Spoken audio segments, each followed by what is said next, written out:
Here are 3 things to do when you feel stuck or though you've hit a plateau. Number 1 is to accept where you are. You never beat a block by trying to fight it. And so the first step is always to be honest and transparent with yourself about where your performance is currently at. For example, if you haven't gone to class in a week and you're not doing the assignments, pretending like you have isn't going to help you. And an issue that a lot of people have is that when trying to analyze themselves, their internal monologue is much more judgmental than it is helpful.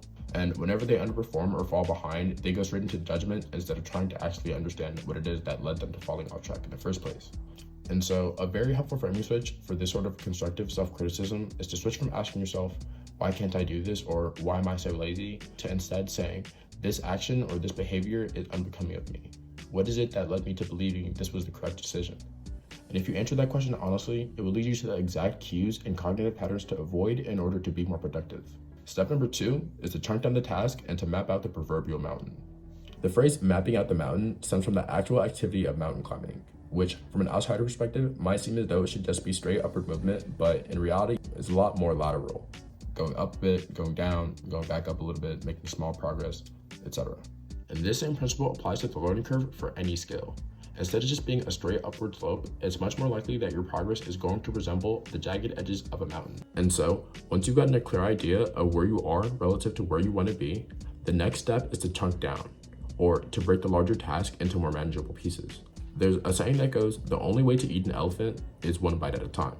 And the same goes for learning any skill or subject matter.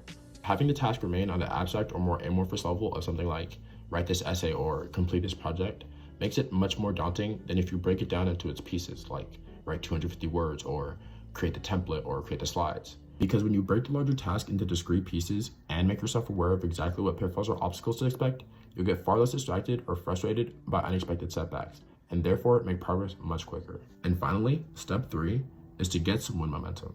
After you know what to do from the previous 2 steps, the next thing is to have a way to make it happen. And an effective way to go about doing this is to set the bar slightly lower than what you know you're confident of. For example, if you know you could roll out of bed and do 10 push-ups easy, you would set the goal at 8 instead. And though that might sound counterintuitive, the goal here isn't to jump right back into where you left off. Instead, is to build momentum and fluency at starting the task. Oftentimes, the biggest hurdle to getting work done is actually initiating the task. For example, when learning a new instrument or getting better at a sport, it's often when we're in the middle of the task that we find it easiest to keep going.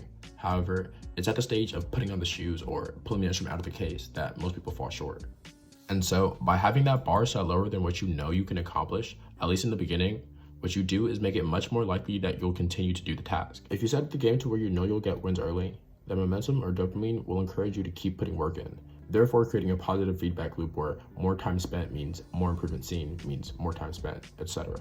And so, using all 3 of these techniques in tandem, you should be able to break yourself out of any slump or plateau you might have gotten stuck in. And again, if you found any of this helpful, consider hitting that follow button because I'll be posting more content just like this.